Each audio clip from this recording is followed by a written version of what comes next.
We are live. Live.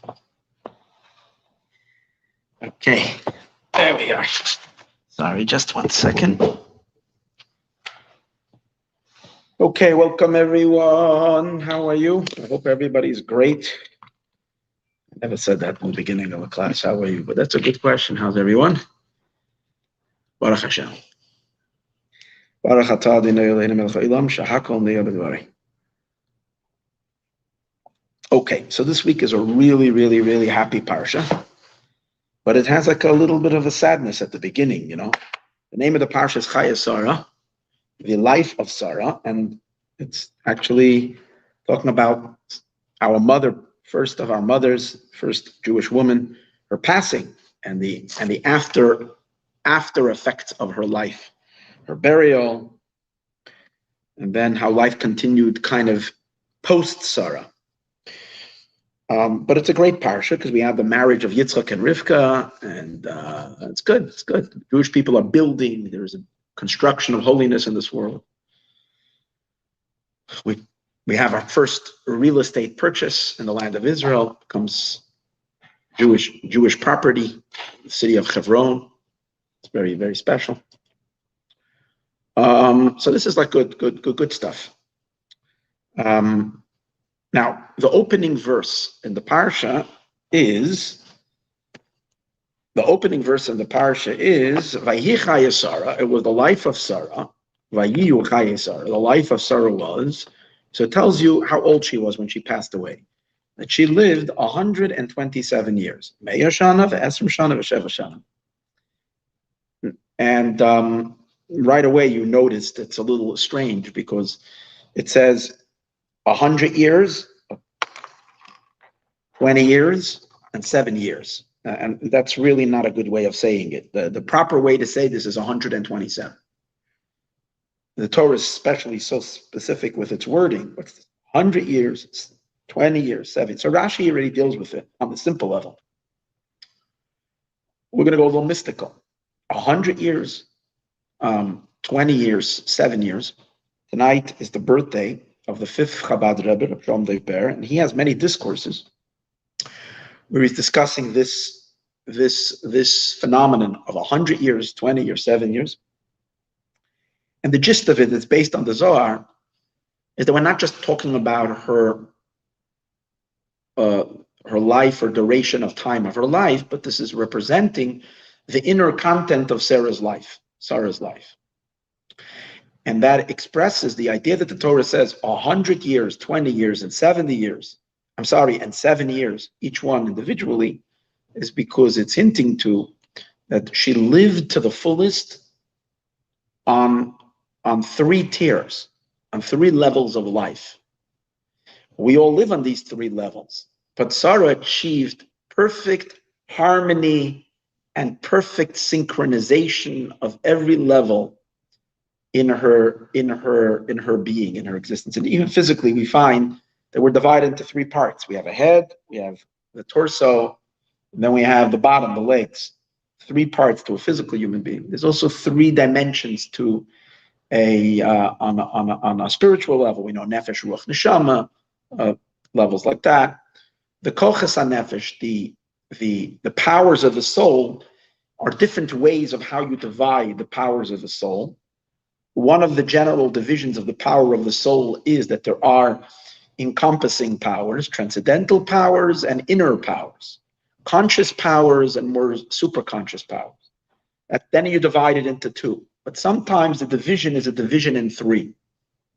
That means in the writings or in the teachings of the Kabbalists, when we want to look at the full experience of life, or the full experience of the soul, or the full dimension of the soul, it exists on 3 levels. We have the Keter element, which are the superpowers, which are above and beyond, generally, more or less, the transcendental powers of the soul. Then there is an intellect, what we call Mochin. There is Keter, which is Keser, crown. And then there is Mochin, which means intelligence. And then there is Midos, and then there is emotions. So 3 levels. The emotions. Emotions obviously are very, very powerful in our lives. Our emotions are the engine for most of what we do is driven by emotions. We have passions, we have certain fears, so on and so forth. Certain things we are trying to, be victorious over and persevere, whatever, all the different emotions. And we know that we spoke about this so many times, that there are 7 emotions, primary emotions, that make up the emotional strata of the human psyche. So that's one level. Above that is the intelligence. And above that are certain powers that are higher than the intelligence, like willpower. Will is a very, very deep, but it's a transcendental power in the sense that it doesn't reside in a certain spot in the body. It's a more all-encompassing power of your entire being, and that's will. And therefore it's associated with this energy of Keser. Keser means an encompassing light. And then even deeper than will is pleasure. Pleasure is the inside of will, because usually where is our will, where is our drive? It's related to the core essential pleasure of our being. It's in what we have a core essential pleasure, that's what usually creates the drive. So the deepest point of the human is the pleasure. So for our discussion, pleasure and will are both one level, because they're both super powers, all-encompassing powers, and that's why they're called the crown that surrounds the person. And then the intellect, the mind, is called the moichin, which consists of really 3 powers: chachma, bina, das, wisdom, understanding, and knowledge. But in today's discussion, we're going to leave out the das, because the das is basically a blend and a harmony between the chachma and the bina. And I'm not going to get into it exactly now, but especially the Kabbalists say that every time we count keter, we're talking about the keser, we leave out das. If keser is part of the equation, then there's no das. Then das is not discussed as a force. Again, das generally means knowledge, but it's a power in the soul. But this is not for the reason why we're going to omit it.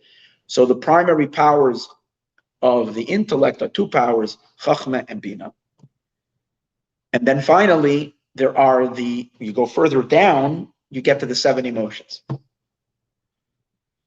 So mystically, when it says that Sarah lived 127 years, but it says it divides them all, 100 years, 20 years, 7 years, is because we're talking about 3 levels of energy, 3 levels of life. Let's go from the bottom up. The 7 years are simple. It's talking about the 7 emotions. Sarah lived her 7 emotions. And what does that mean? She reached perfection in her 7 emotions. Her 7 emotions were perfectly attuned with holiness and godliness. There was no blemish in her emotion. There was nothing there that was kind of messy. There was nothing there that was a little off. And she was in perfect flow with the divine. She was plugged in on every level of her emotion. That means, on simple level, her passion was God's passion. She was perfectly in sync with the divine energies. God too has 7 emotions, and when the human emotions match up perfectly with the divine emotions, then you have a very, very good human being. You have a godly being, not a human being. You have a human being who has ascended to be a godly being. So Sarah was perfect in her 7 emotions. But then we go up a notch. Above her emotions are her intelligence. And the intelligence is what we call 20 years. Why 20? Because it's 2 times 10. 10 for one side, her right side of her intellect, which is the chachma, which is generally on the right side of the brain, the power of wisdom, and 10 in the bina, in her power of understanding. So you have 10 and 10, makes it 20. Now, the only thing we have to notice is that when it came to the 7 emotions, we didn't say 70. We said just 7 years. 7 years, not 70. But when it's coming to the intelligence, we're speaking 2 digits, not 1 digit. So why is that? That's a little bit of an inconsistency. And the answer is the realm of the intelligence, being that intelligence is a higher state of existence, a higher state of energy. The intellect is higher than the emotion. For that reason, the intellect has a extra element, a double energy. So the intellect is associated with 2 digits, and that's how it is in the divine. Double digits is a higher form of energy, and therefore the intellect, which is higher than the emotions, you'd give for each one of those powers 10 digits, not just 1. Okay? Now we ascend to an even higher level, to triple digits, to 3 digits. That's referring to already the all-encompassing superpowers, the Keser, the crown. The crown is mystically associated with 3 digits. The level of crown is in the hundreds. We're going from single digits to the tens, and then we go up to the hundreds. So when we say Sarah lived 127 years, it means that her superpowers on the level of, like, for example, her will, her drive, her desire, her will, and her pleasure were as pure as possible and as perfect as possible. She reached perfection on the level of desire and pleasure. That means that there was nothing in her pleasure that was off. We look at ourselves and we find that we sometimes take pleasure in things that are not so good. And she only had pleasure in that which is perfectly in line with the greater infinite, with God's will. So she was perfect in her pleasure. She was perfect in her desire. And that's what means she lived 100 years. She lived, she really plugged into life on that level. And then she lived 20 years. It's not just time, it's not just years. It means she achieved perfection in her intelligence. She was at the highest level of perfection of her intelligence. Her intelligence were so godly connected. And then taking it down a step lower, her 7 emotions were impeccable. So Sarah represents the perfection of the harmony of a human being and the divine. Now, this is awesome. You have a human being who doesn't have any piece of them sticking out. That's kind of left out of pure godliness. So to say on Sarah, she is as perfect as perfection can be. Now, the interesting thing about that is she's our first Jewish woman. She's our mother. And that's awesome. But we also had great fathers. We had Avram, Yitzchak, Yaakov, right? Fathers. And yet we don't find such a perfection stated by them explicitly. Avram lived 175, and there probably is great mystical secrets in the significance of Avram's life. 175 years. Yitzchak, Isaac, lived 180 years. And there's great meaning to the life of Yitzchak of 180. Yaakov lived 147. And we can obviously dissect that and give deeper meaning to the 147 years. All true.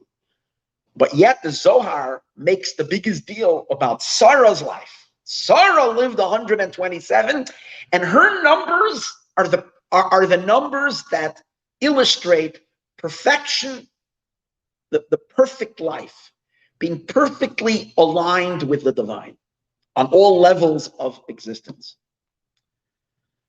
So that needs some commentary. Why Sarah?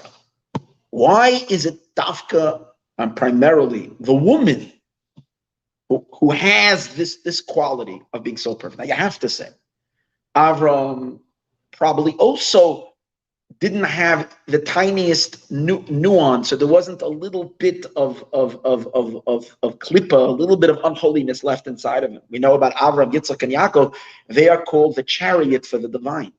The chariot means that they had no will of their own. Their entire life was a vehicle for God. Everything they did was an expression of the divine will. So they were also, in Yitzchak, we know, for instance, Yitzchak was a perfect olam. He went up to the altar. He was considered, and we know that a korban, a sacrifice, has to be perfect. It can't have any blemishes. So if Yitzchak would have had the tiniest defect in his character, Even on the smallest, on somewhere in his soul, there would be something that's a little bit off. He would not be asked by God to bring him up, even though they didn't slaughter him in the end as a sacrifice. But the fact that they brought him up as a sacrifice, it says, and we know that it's considered as if Yitzchak was elevated and consumed by the divine. That means that Yitzchak was perfect. And by Yaakov, we don't have to say anything further. By Yaakov, it says already right when he was young, when he was a young, the Yaakov ish tam. Yaakov is tam. Tam means complete. So we have perfection by all of them. Yet, the Torah doesn't tell us excitingly about that perfection like it tells it to us by Sarah. So what is it about Sarah in which her perfection is of greater significance? In other words, her perfection, let me rephrase the question in another way. Why is it that her perfection expressed itself in the physical life that she lived, in the time of her life? It goes without a shadow of a doubt that all these, I mean, I said about the patriarchs. How about all the other prophets? And how about all the other great sages like Reb Shimon Bar Yochai and the Holy Arizal and the Baal Shem Tov and all the other great saintly people? Samuel the prophet, and also the great women, Miriam Hanaviah and others. Why is it? They all achieved this awesome perfection, and they all were just expressions of godliness in this world. But yet that perfection didn't necessarily reveal itself in the time, in years. By Sarah, it shows in her life that when you summarize her life and you look at it, her years express the perfect life that she lived. Why? So we're going to see that there's a very, very deep idea over here. Why it is Sarah and only Sarah, related to the quality of the woman over the man. And being that she's the first Jewish woman, so she exemplifies this. Another thing that we need to understand, and it will be another very important idea, and that is that when the name of the parsha, and this we discussed many times in earlier years and earlier classes, the name of the parsha is the life of Sarah. The story of the parsha is anything but the life of Sarah. It's the afterlife of Sarah. It's when Sarah is not here anymore physically. The whole story is that Sarah passes away. It's right there in the first verse. Sarah passed away. Vayoma Sarah passed away, and now we buried her. And then the rest of the story goes on to say, and more than that, even the next story that Rebecca, they go and they find Rebecca. Immediately after this story, the next story after Avram buys a plot for Sarah, immediately they're searching for a wife for Yitzchak. And the reason is because of the absence of a Jewish female. We can't be without the feminine touch. We can't be without the woman. So her absence was so felt that immediately, Avram's thinking, there has to be a woman over here. And that's why we find that when finally Rivka came, and they brought Rivka to Yitzchak, and they bring her to, and he brings her to his tent, and then it says, Vayinochem Yitzchak achar imoi. Yitzchak was comforted for the loss of his mother. In other words, you're noticing the energy of the parsha is that there's a big vacancy. There's a big cavity over here that needs to be filled. There's a big emptiness. Who's missing? Sarah's missing. Who can she be replaced with? The next online, Rivka, who's going to take Sarah's place and fill her space. In what? Again, with this quality, with the feminine quality, with Sarah's energy. But what do we see from here? That story as well is related to the fact that Sarah is absent. Even though Yitzchak has to get married no matter what, Yitzchak has to get married. But you know what? No one was rushing till now. Yitzchak is already 40 years old by this time. So they weren't rushing until this point. Why suddenly the haste? I know. So one of the reasons is because Avram realized that he almost that he almost killed him, and it would have been better had Yitzchak had children already. So even if he killed him, killed him. He almost took Yitzchak's life by the binding of Isaac, and had Yitzchak at least had offspring already, then he would have not wiped out the Jewish people by doing it. But now he realized that he almost brought about the end of the Jewish people. So he better marry him off quickly. Okay, I know that's explanation. But we see that till now there was no rush to marry off Yitzchak. What's the rush now? The rush right now was because of the absence of Sarah. So again, what is the parsha highlighting? The absence of Sarah. So much so that in the end of the parsha, it says that Avram Avinu even goes and he marries a woman called Keturah. He married another woman. And according to some opinions, this Rashi brings it, Keturah, who Avram marries again. Who's this Keturah? She's Hagar. So she's the woman that Sarah had chased out of the house. Now Avram went and married her. But this also illustrates simply the absence of Sarah. So if that's the case, why do we call this parasha Chayei, Sarah, the life? Now we discussed this in a class a couple of years ago, how each one of these stories that we just mentioned express the life of Sarah. So even though we're talking about after her passing, but really these stories illustrate her life. Every single event of these stories is an expression of Sarah's life. But we're going to take it a little bit deeper today, okay? So here is the idea. On a simple level, we can answer, if the entire parasha is after Sarah's life, why are we calling the parasha Chayei Sarah, the life of Sarah? And the answer is that this idea we discussed many times, that life can die. There's no such a thing as life dying. Whatever was alive in the person never dies. What dies?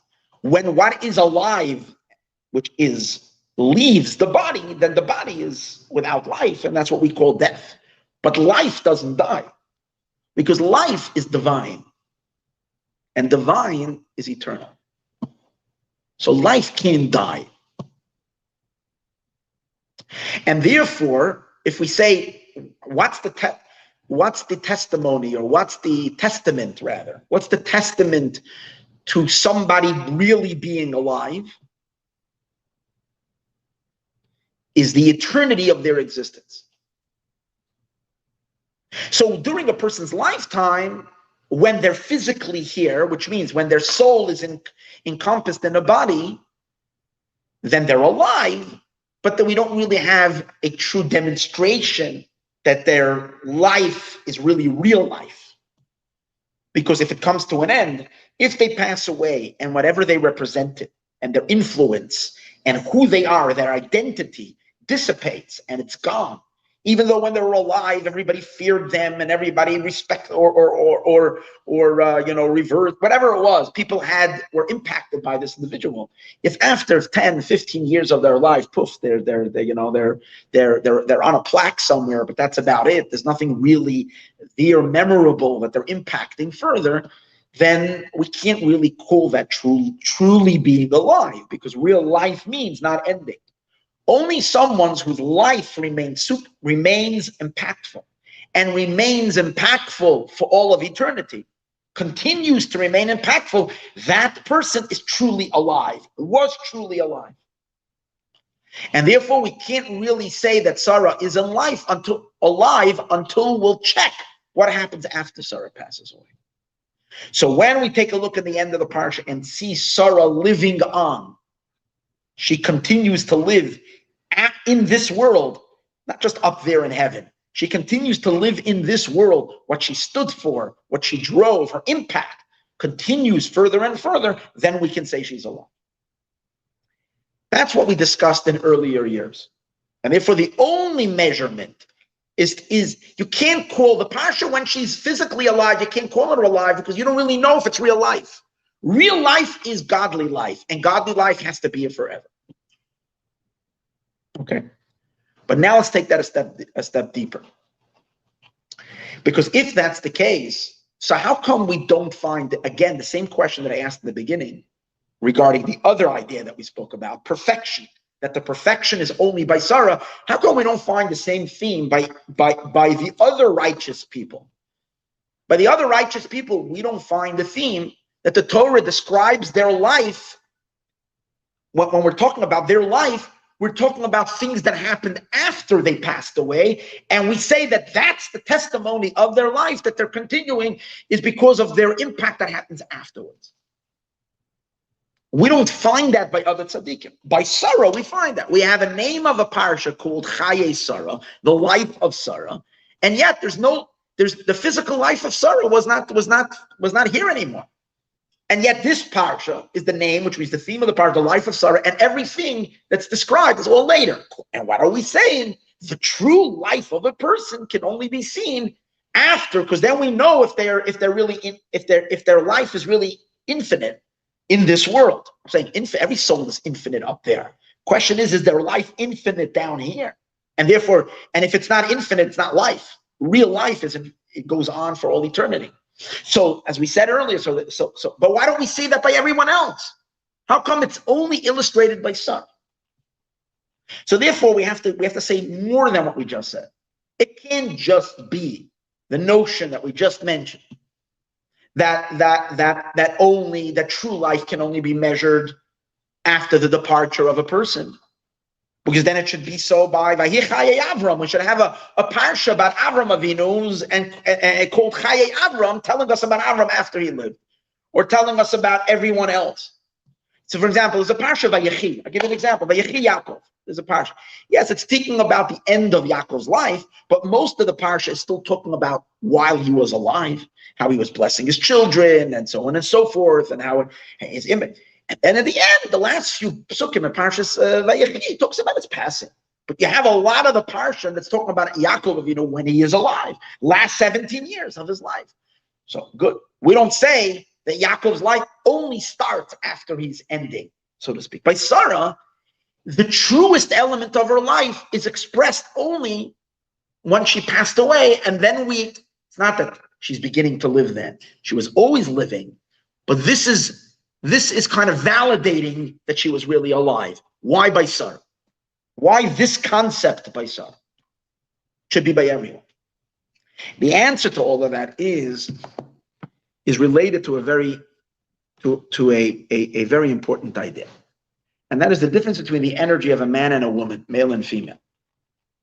Masculine energy is very, very powerful. Masculine energy is very strong, very intense. But it's lofty. But it is, in Yiddish you say it's in the luften. It's very, very, it's energy. It's energy without containers. It's without vessels.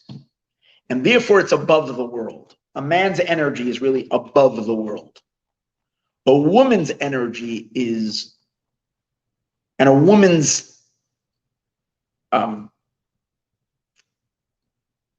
ability, or woman's, it's not just energy, it's her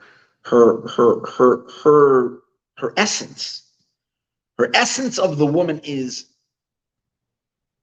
containers. The woman is containing.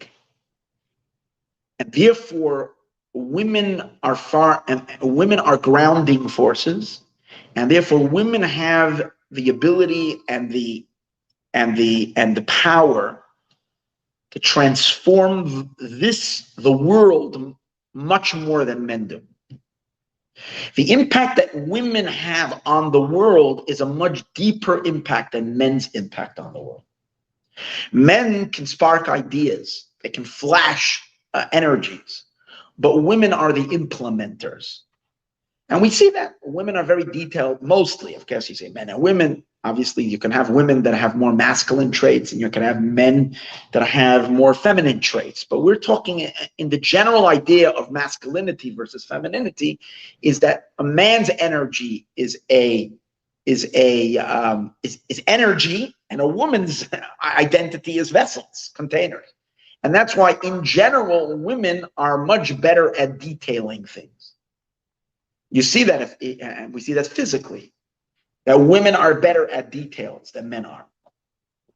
Because they can channel things down into the nitty-gritty and bring them into the world of time and space. Men have a much harder time with time and space. And we'll soon see that it has to do with our spiritual origin of men versus women. Women are rooted in the source from where time and space comes from. So they're much better with spatial, with the idea of space, which means bringing things down into the here and the now. Versus men's energies might be awesome, but it has a harder time settling. So a man needs a good woman to settle him and to bring him down, and that whatever he is and what he wants to do should actually take hold in time and space, which means in this world. That's a woman's quality over a man. So he said, you see that even just in the most important feature of a man and a woman is that a man produce together, they create children, they create generation, they reproduce together, man and woman. What the man gives a point. His sperm that the man gives to create the child, he gives the DNA. He gives a concept. That's really what he's giving. He's giving a concept of there's no human being over here when the man is done. The man gave a concept. The woman takes it, and the woman, it brings you a person. Now, what she's creating is only from the concept that he gave. He gave a concept of this individual, but it's an abstract concept. Until the woman doesn't come and turn that abstract energy into a physical human being with hands and feet and fingers, it's an idea. A man presents an idea, a woman provides the structure, to structure it, to bring it down, to implement it. It's an incredible power. And that is because, if we trace it all the way back to the spiritual origins, men's energies are from a more transcendental place, lights that are not contained so much in vessels. Men's energies are what we call Sovev Kalam, and encompassing lights. They're above vessels and above containers. And a woman's energy is from Malchus. Malchus is the source of time and space. Shekhinah, it's the source of the indwelling of God within the world, creating time and space. And therefore, they're much better with time and space, which means they're much better in being able to evaluate the time that there is for something to happen and how to take something and put it into this time frame and bring it into, men are like, this is going to get, but the woman is good in fixing it into time, breaking it into small little increments of how to bring it into time and hint to fit it into the space in which we have. So the Talmud actually tells us this very beautiful. Eliyahu Hanavi actually says this. The Talmud tells us in Masechtas Yevamos, Daf Samach Gimel. Amar Rebbe Elazar says, Kol Adam she'ein lo isha. Every man that doesn't have a woman, Einoi Adam, is not a man. Is not a person, meaning Einoi Adam. That's it. In other words, why? Because you're an energy without a vessel. Shenemar, it says, Zachar Nekeva Baram. God created male and female. You got to have your female apart. There has to be a team. And then he says, a story like this. Rabbi Yossi, Ashkeche Rabbi Yossi Lelio. Nice story. Rabbi Yossi met Eliyahu, Elijah the prophet. And it says in the Pasuk, God says, Eseloi Ezer Kenegda, I will create for man. God said, it's not good for man to be alone. I'm going to create for man an assistant, a helpmate. And then God went and created the woman. So Rabbi Yossi asks Eliyahu, why? How is the woman man's helpmate? Are we going to assume that Rabbi Yossi didn't have such an easy marriage? I don't know. Rabbi Yossi is turning to Eliyahu and he says, how is the woman man's assistant? How does she show? So Eliyahu tells him like this. Hear these beautiful words. Adam mevichitin, a person brings home wheat. Okay, he's working. He works out there in the field. Comes home with a wagon full of wheat. Chitim kaises? Is that what he eats? Does he chew on wheat? No. A man comes home and what does he eat? Fresh, delicious rolls. How did wheat turn into rolls? That's the woman's job. So he's bringing the raw materials. She refines those materials. She breaks it down. You have to be the wheat, you got the kernels, you got to grind it, you got to turn it to flour, and then the flour, you make it into a dough, and the dough goes into an oven, and now you have challah. Now you have bread. Now you have something to eat that's edible. In other words, she brings that. Really, it's all there in the wheat. What's lacking? The wheat. You have wheat. The bracha's there. You have the wheat. Wheat is sustenance in concept. It's not sustenance in reality. If you're a horse or something, maybe you can eat the wheat directly. A human being can't eat wheat directly. So it's conceptual food. But it's not real food. In real time, it's not real food. For that, the man brings the wheat to his wife, and the wife will go and turn the wheat into something concrete and real and edible in this realm. Same as also Pishtan. He comes home and he brings home a bunch of flax. What does he need flax for? From flax, you make linen, you make clothing. So does he wear the flax? Does he take the flax and put on the flax? No. No. She turns it into a garment. So again, from a concept of garment to a real garment, to something practical and practical and usable in this world. So Nelioah says, doesn't she light up his eyes? Doesn't she station him on his feet? Without him, he can't. He doesn't have food. He doesn't have clothing. He has nothing. That was Eliyahu's answer. So obviously, this is a physical example, but this applies to so much more. In this little story, it gives out, it expresses, it brings to the forefront the woman's role. And as he might be the one who's introducing the whatever it is, life, and she's the one who is bringing it down, making all this livable in this world. And if this is true in physical life, and as we discussed, in having children, she does that. In running a house, she does that. And making life real and practical in this world, the same as also spiritually. In our job to make this world a godly world, the man might have enormous spiritual energy. A man might be able to access great Avram Avinu. Who's the one who found God? It wasn't Sarah. Avram came home with the idea of a monotheistic belief in one God. And Avram, right? But if there would not be Sarah, this would have been a truth that would have been known in some mountaintop. With, for a small little group of people, it would never have taken hold in this world. Sarah is the one who takes Avram's amazing ideas. She takes his amazing spirit, his incredible godly energy, and funnels it into time and space. She brings it into the concreteness of this world, making it real in here.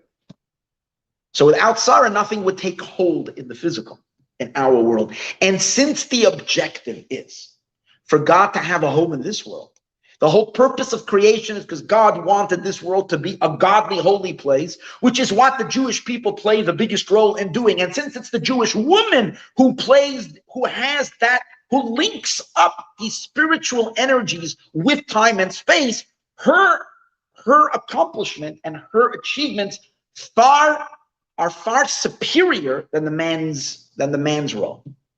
Precisely because the introduction of everything and the assimilation of everything into the physical and into this world. An enormous power.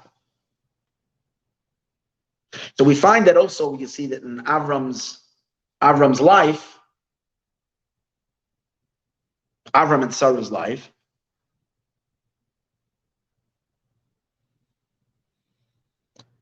two stories. One story is by the binding of Isaac. So Avram takes Yitzchak up to the Akedah, and he almost slaughters him. Right? Almost, he has already the knife on Yitzchak's throat. He's ready to slit his throat. Okay, he's doing something awesome. He's fulfilling God's will. At the 11th hour, at the last second, God calls out to him, stop. The angel of Hashem calls out, stop. Okay, the angel says, stop. Tells him, don't do that. So Avram says, I came here for nothing. And so Avram at least wanted to make a little bit. He wanted to start. And the mom says, no. So you see, Avram is struggling. Now, his son's life now was saved, but because he was so on fire to do God's will and to also, thinking about what he would be doing for Yitzchak's neshama. Imagine elevating. Now, we know human sacrifices are not permitted, but at that moment when Hashem spoke to Avram, and in this particular case gave that exemption and told Avram to bring Yitzchak up as a sacrifice, can you imagine the elevation of Isaac's soul? No other human being would have gone up as high and reached so deep into God as Isaac's soul at that moment. Not at that, where Avram would have elevated Yitzchak. It was unbelievable. And you see that Avram is having a hard time letting go of the knife. Even though he's the kindest human being, the most sensitive human being, but he's so fired up with God's will that he's like, whoa, unstoppable almost. Now let's take the camera, take it off the mountaintop, move the camera away and focus it to what's happening to Sarah.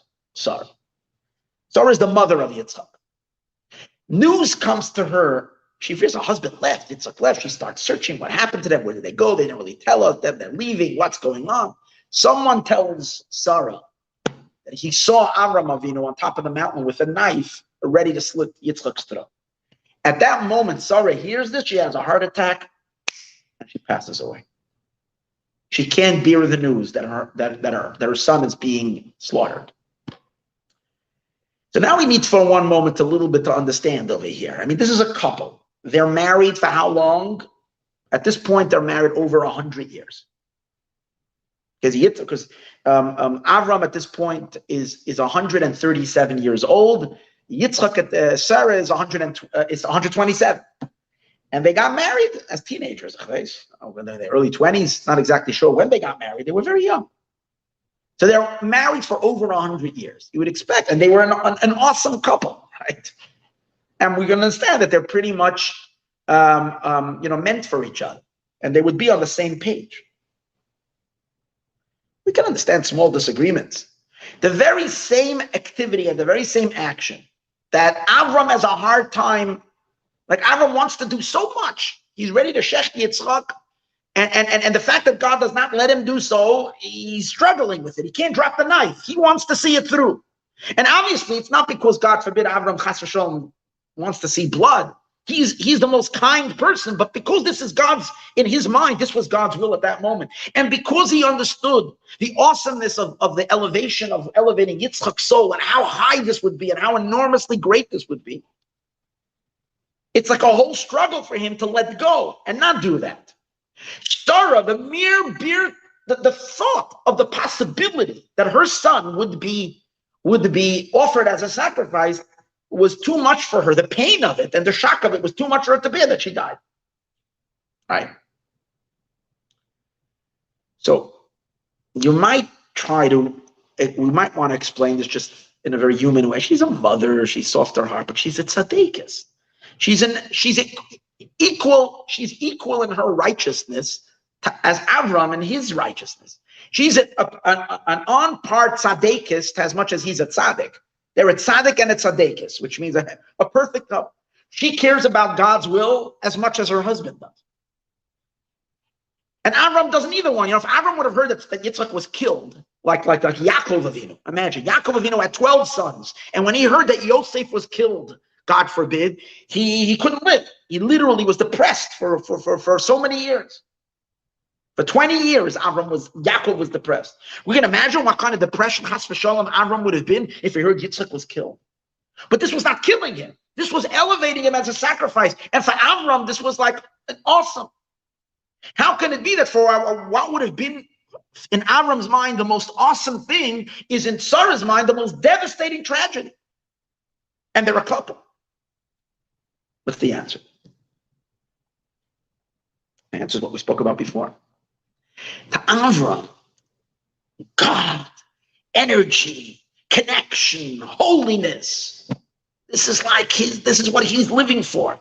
The attachment to God is awesome. Sarah knows one thing. The ultimate objection. Don't give me connections and high connections and super connections and higher connections. Bottom line is God wants a home in this world.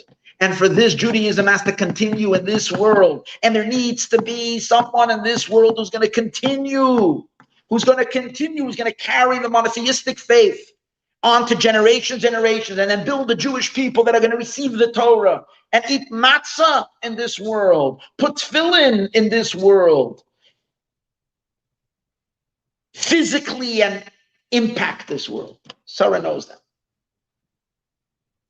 And therefore, to Sarah, in her mind, there is no room for slaughtering, for Yitzchak's Mesiras Nefesh, for Yitzchak's sacrifice. It might, we're basically saying, the sacrifice of Yitzchak, in terms of the heavenly spheres, in terms of the supernal worlds, in terms of the ecstasy and bliss, it would have set off a fireworks show in heaven like has never, ever been in display.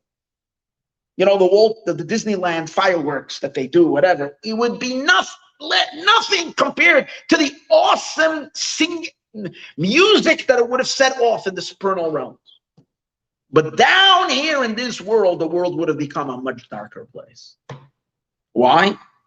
Because the one person who can carry on, who's meant to create, take the seed of Avram Avinu and spread it across the entire world and create this magnificent people called the Jewish people that are going to elevate and change and transform this entire world and make it into a garden for God, the physical world, that's going to be gone. So Avram Avinu, because he's a man, because his energy is transcendent, he can celebrate with heaven. He can identify with that. And at that moment, he was caught up in that ecstasy. To Sarah, there isn't even a possibility for that. Because to Sarah, it has to be life. Yitzchak has to be alive, and Yitzchak has to have children, and he must produce that people. It has to be here on earth. That's the woman. Her task is the sublimation of the physical. And in that sense, let's take a look. And we see in the Parashat, the two main stories in this Parashat is how this world is impacted with holiness. What's the first story? When Avram, which happens right after Sarah passes away, Avram needs a burial site for Sarah. And as I mentioned at the beginning of the class, he finds a piece of land that he wants. It was a very special place. That's where Adam and Eve were buried, Adam and Chava. And Avram Avinu purchases that land, and then that becomes the Ma'aras HaMachpelah, the cave of the Machpelah in Hebron. And so, what's unique about it? It's the first piece of land that actually becomes Jewish real estate and becomes Eretz Yisrael. Till then, Avram was a wanderer. He moved from place to place. He lived in a tent. He was kind of living a Bedouin life. And even though on some mystical, higher spiritual level, God promised him the land already. Not only that, Avram walked across the land to the north and to the south. God told him, and by walking on it, he had some impact on it. That, you know, it had some effect. But on paper, physically, in a document, in a court of law, in the physical world, provide the papers. Is there papers over here? That is there a what is it called? A deed? Is there a physical contract? Is there something in this physical world that can, according to the law of the land, the legal world here, that would say that has declares a piece of land, holy land? No. And interesting, while Avram was walking across the land this way and that way and spiritually conquering the land, at that very same time, the pasuk says, "Va'aknani az ba'aretz," and that the Canaanim were in the land. And that means that the descendants of Canaan, who are the descendants of Ham, were actually conquering the land from the descendants of Shes. It was a slow conquest. The people of Ham were taking it away from the descendants of Shes, and which is where the Jewish people come from. They come from not Shes, from the descendants of Shem. The descendants of Ham were taking it away from the descendants of Shem. which means it was taken further away from the Jewish people. The first and only piece of land that was acquired, at least in the days of Avram, was this piece of land. And it was done in a way that it was, first of all, they made a contract and it was paid for. It was done as a full-fledged real estate deal. The money was transferred, money in the bank. The deed was produced, and it was done in front of the Gentiles. That means it wasn't some promise for Avram Avinu somewhere in his mind that he knows this land. It's something that the Gentiles knew. It says, the people of the Chayei, Avram did it. The verse says openly, look what the pasuk says, that Avram did it, vayakam asad le'einei. It was done before the eyes of everyone. So much so that the Medrash says that even though the Gentiles will always claim the Jews are thieves until Mashiach comes, they will always claim Jews are thieves and have taken land that is not theirs, like we see. We see Mamish today's day, it's still going on, and even more than before, that that's claiming that Jews are what do they call it? An apartheid state, and that there is where the Jews have been taking the land, it's an occupation, and so on and so forth. So the Medrash says there are three places that they can never argue, even begin to make that argument: Hebron, Shechem, and Jerusalem. The three places the three places that they're fighting the most for are the ones that there's no argument. It's ours. It was bought. It says it's documented. The purchase, the sale, there was no question on it. Other pieces of land were conquered back then, but this wasn't conquered. This was bought. Temple Mount, Ma'aris Machpelah, Hebron, and Shechem, where Yosef is. These are the hottest sites of where the Palestinians are contesting Jewish ownership. Just interesting. But what do you see from here? Now, what does that mean? Now, let's understand what that means just for a second. The objective of creation is that the physical world become godly. The physical world becomes godly when we create from a non-Jewish land a Jewish land. Because what's the idea of a Jewish land? The real meaning of a Jewish land? A Jewish land in which we do mitzvot, in which God's will, the law of the land, is run in accordance to God's will. That means a Jewish land. And that means a holy land, because God's will is implemented. And it's not just, and that's on a very physical level, but on a little bit more deeper. Every time you do a mitzvah, you're creating a flow of godliness. But the earth itself, it's mitzvah earth. Like this year, we know is Shemitah. It's a sabbatical year. That means the entire Israel is now a mitzvah. The earth is in fulfillment of a mitzvah. The Shemitah is a mitzvah. So creating Jewish land is the objective of creation. Eventually, we know that what started with Hebron. Now, by the way, what does the word Hebron stand from? Chibur, attachment. That's the place where earth and heaven first got attached. The first place where heaven and earth got attached. Why? Because you took land that was not Jewish, that was going to be living, that was going to exist as in a non-godly fashion, and now that land is now Jewish land, holy land. But what's the objective? Eventually, we conquered all of the land of Israel and made it into holy land. And when Mashiach will come, the entire Eretz Yisrael will spread in the entire globe. That there won't be a place in the world that will not be holy land.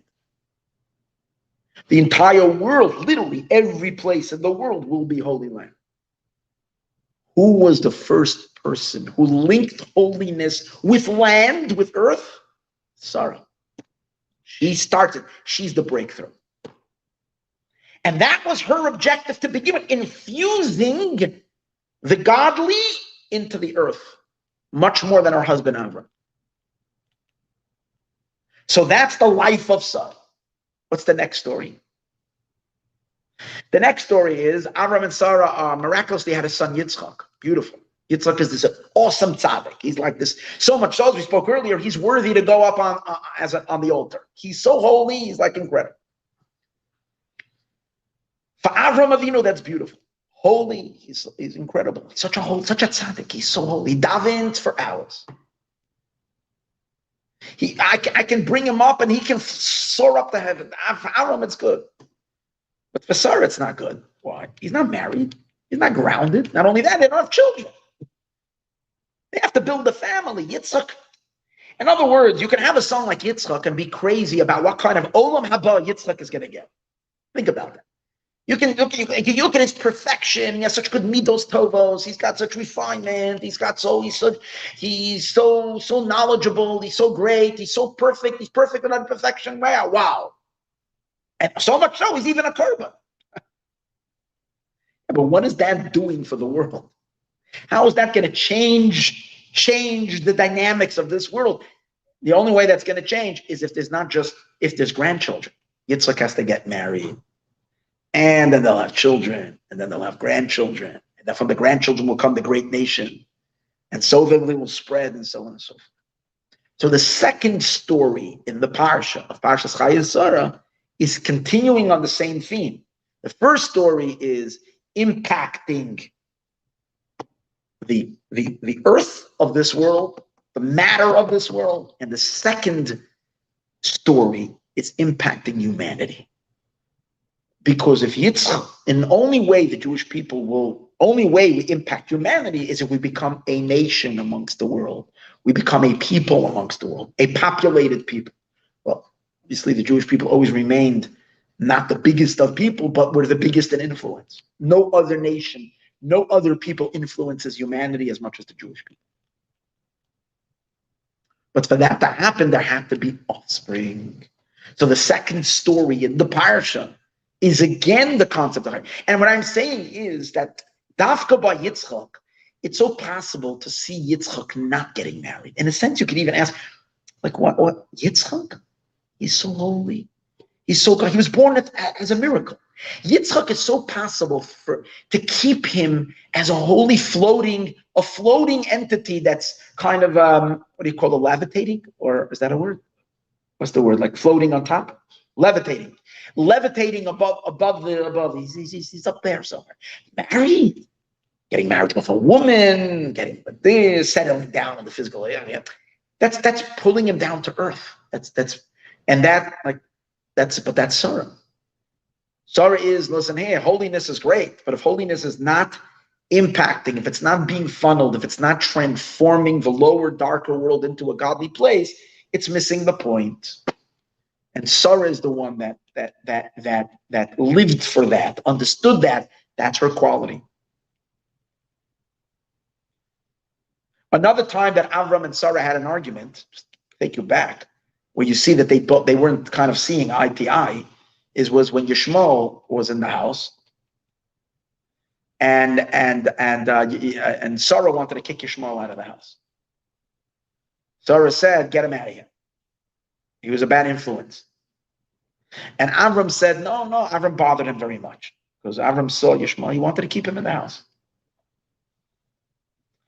God says to Avram Avinu, whatever Sarah says, listen to her. Listen to your wife. And Avram banishes him from the house. Rashi says an interesting thing, that Avram was secondary to Sarah in prophecy.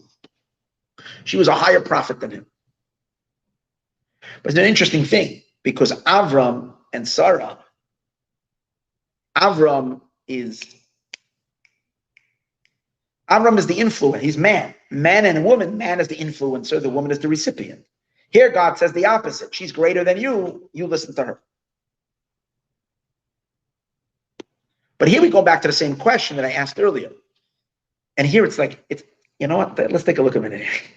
Here you have like the total flip side before. When it comes to Yitzchak, Avram is ready to sacrifice Yitzchak, to kill Yitzchak. There would be no more Yitzchak.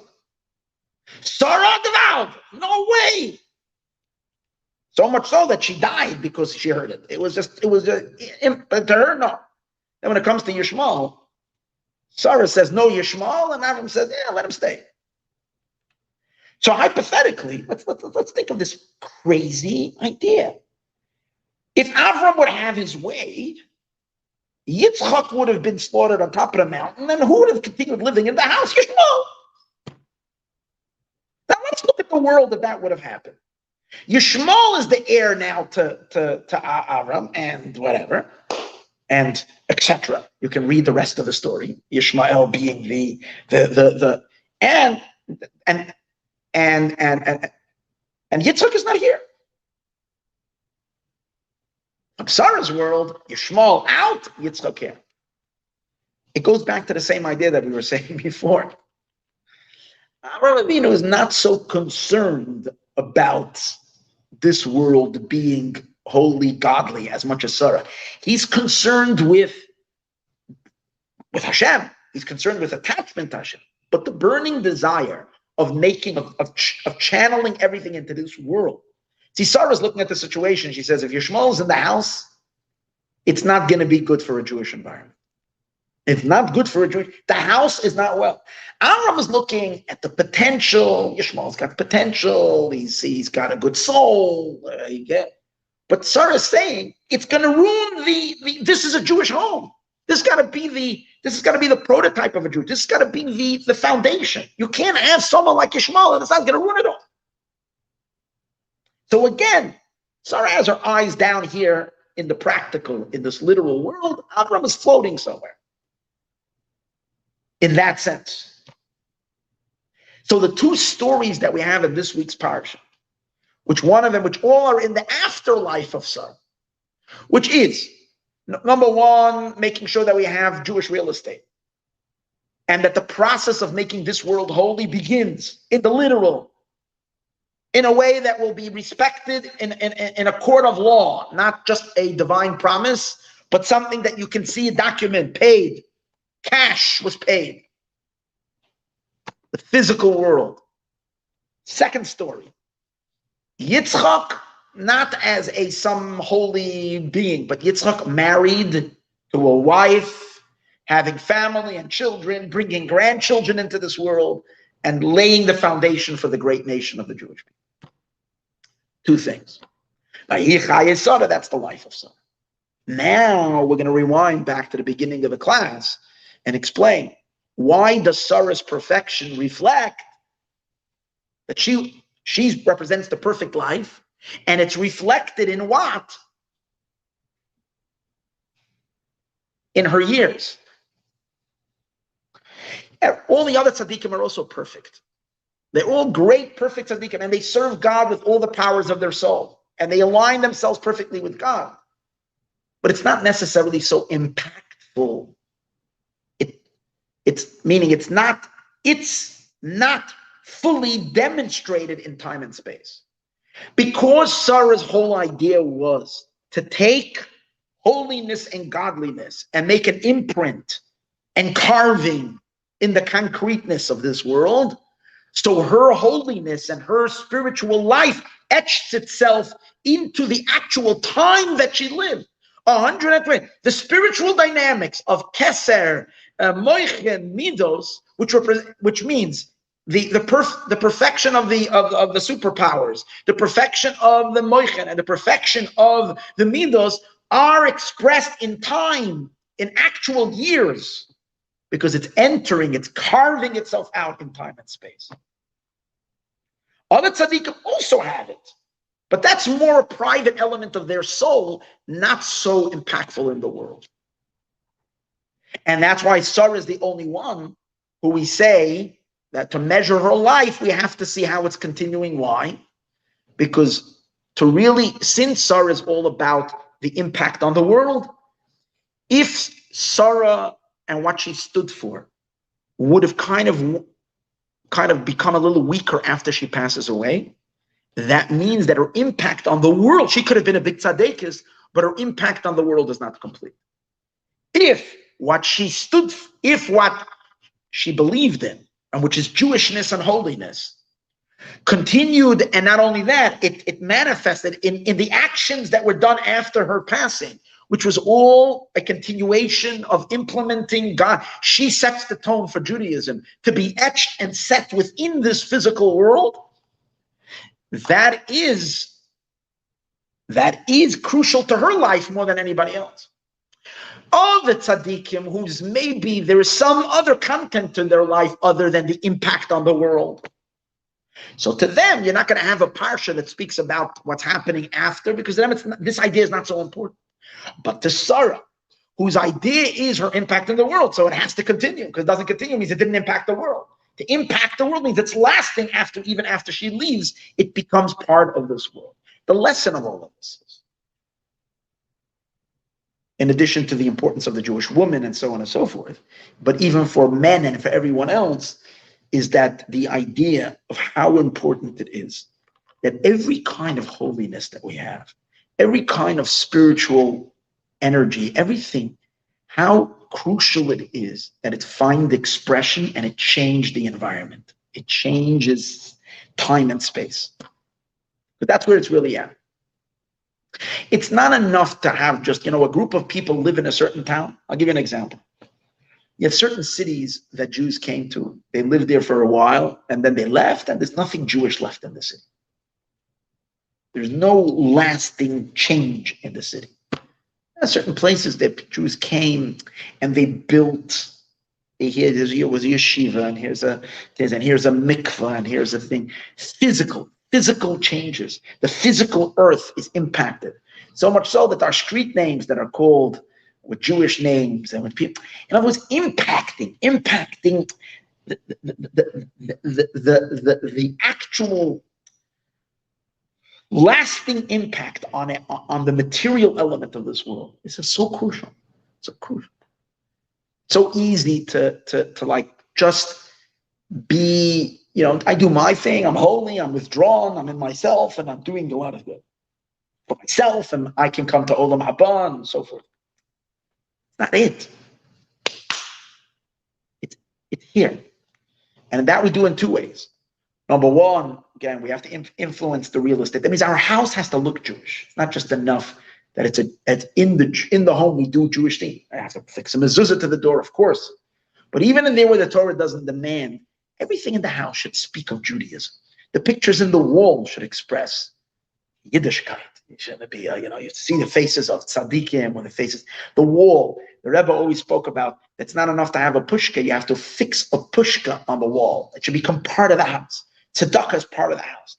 Everything is like, it's so special. Like women, sometimes we have a kosher, we have a kosher kitchen, so we have a kosher sink, a dairy sink, a meat sink. Some even have a Pesach kitchen. That's so godly. A Pesach is now part of the fixed fixture in your house. Pesach. If you can afford having a Pesach kitchen. But I'm just giving you an example.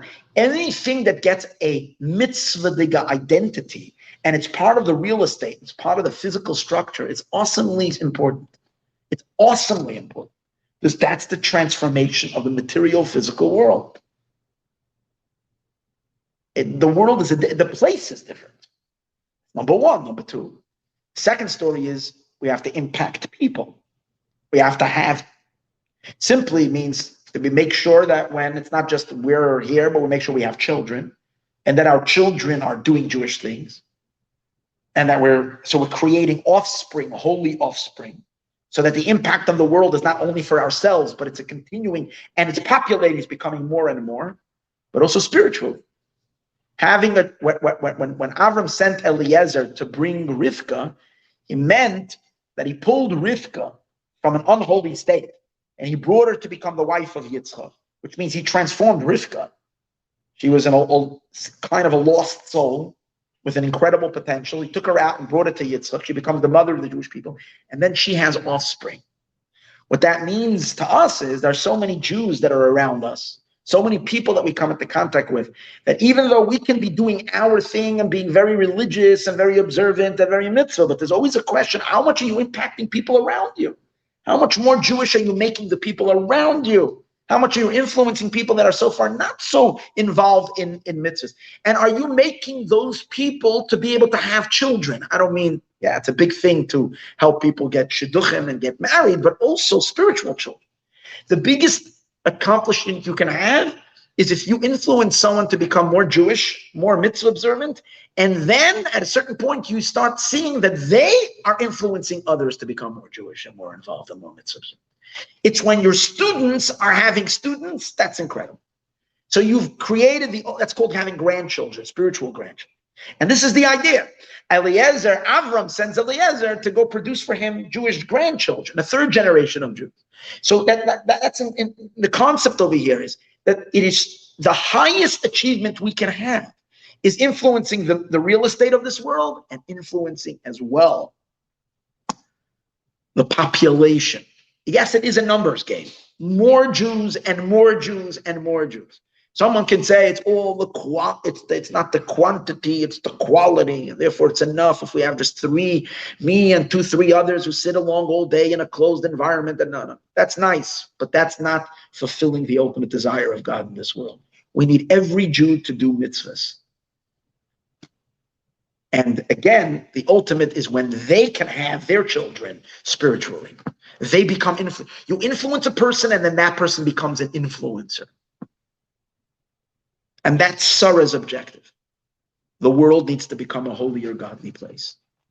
And that can only happen through this particular avodah. So may we merit already to see Sarah's dream that our physical world becomes holy and godly, and may that be now.